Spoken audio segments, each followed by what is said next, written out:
the problem is not about India. The problem is about all other emerging markets also, because emerging markets are still trying to live in this, a pre-financial crisis era where money was cheap, appetite was strong, and everybody wanted to come to EM. But now that picture is changing. Unfortunately, policymakers in emerging markets are not realizing that.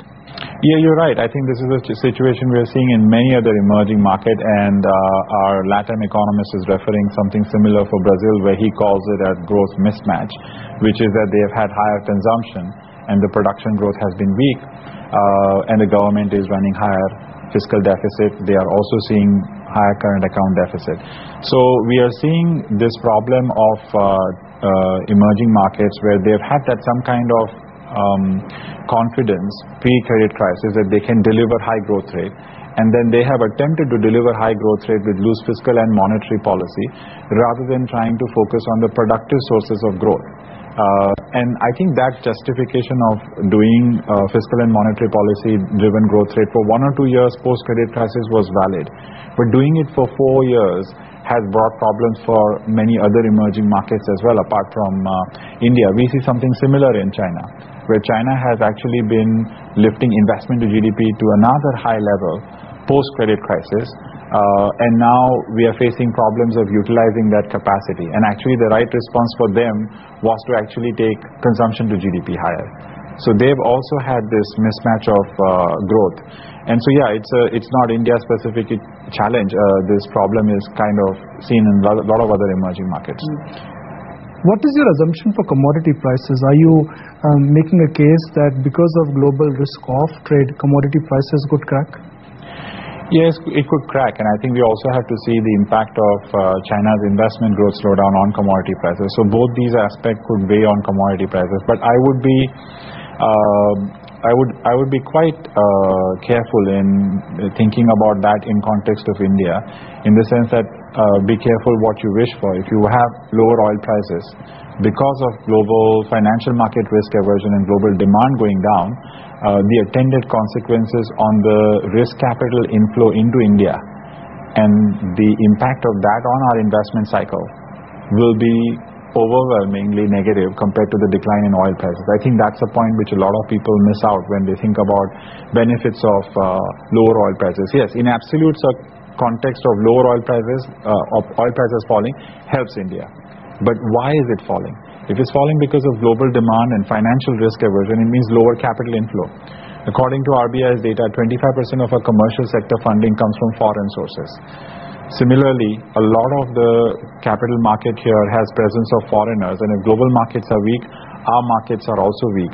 So it also affects domestic savings which are funneled into our own capital markets. That also doesn't work efficiently when you have a global capital market problem, because we are sort of market of one. So current account deficit funding becomes a problem, commercial sector funding becomes a problem, domestic capital markets get impacted. There's a huge overwhelming negative impact of a global financial market risk aversion.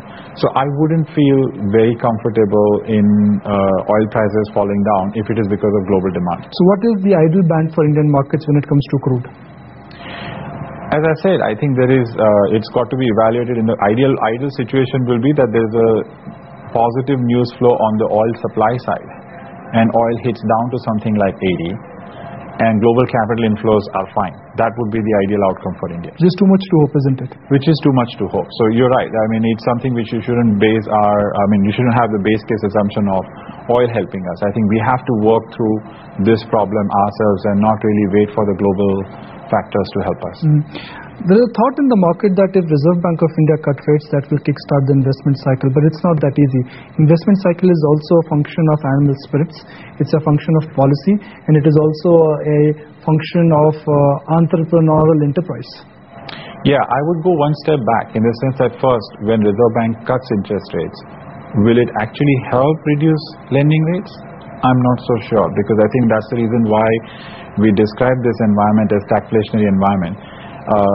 What does that mean is that today we have a situation where inflation has still been much higher even while growth has slowed down, which means I have to stay in that low growth environment for a while to get a complete control on inflation.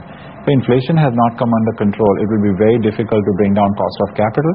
The way the market comes back to us is that deposit growth will not come through. And if your deposit growth does not accelerate, in fact, already the flow data point of deposit growth is around 13.5, and credit growth is 17. So the imbalance will widen if I'm actually cutting interest rates effectively. But the market will not let that effective interest rate reduction happen, because banks will say, I'm not going to cut deposit rates because my deposit growth is low. And if I'm not cutting deposit rates, I can't cut lending rates. So we will be struggling to make this cost of capital decline effective in the very first place. And then if you do manage to do that, comes the question whether investment cycle will revive. But I think from RBI's side, and from even government side, if they create an environment where cost of capital comes down, it is okay to wait for some time for the private sector to eventually find the confidence and utilize that low cost of capital. But low cost of capital is necessary. It may not be sufficient, but it is necessary, and it is the first step that we need to try and endeavor towards. What do you mind is the real base value for rupee? On a real effective exchange rate, our model says it's about 52, 53. But clearly, in times where you have this balance of payment deficit, it will have pressure and it will see much weaker levels. Do you think rupee could go to 60? I wouldn't speculate, because it's really dependent on the capital inflows, and I have no ability to make that forecast as to what exactly is going to happen in Europe, how the global financial market is going to respond. I mean, we can only give you the fundamental values, but the tactical positions will be determined by what happens to global capital flows. Fair point. That's the basis of what's happening at a global level, what is happening to risk appetite. But anything beyond 55 for rupee, fundamentally you would say rupee is then looking cheap. No, as I said, it's 52, 53, so anything beyond that itself, rupee is getting undervalued. But are you a bit surprised with the strength in the dollar index? Just about everybody is running for cover. Just about everybody is trying to hide into dollar-denominated assets. If I look at U.S. economic growth also, U.S. economic growth is just about okay, but still everybody is hiding in U.S. treasuries, which give you a yield of what, 1.7%? Yeah, I think the bigger reason is not U.S. data points, but what's happening in Europe. And at this point of time, there's an issue for a lot of the central banks as well as to what to do, because as you know, there is a 25 to 30% of a lot of central banks' FX reserves which are lying in euro. And clearly there has been a question mark on the outcome of what's going to happen in Greece. Our team assigns a probability of 35% for a breakup of euro, i.e. that Greece gets out. And 40% probability, which is that base case that it doesn't, is that the policymakers will still come up with some kind of an interim solution and stagger on. But that probability of 35% is quite significant, and I think a lot of the people are worried about that, and that's what is really causing that dollar appreciation.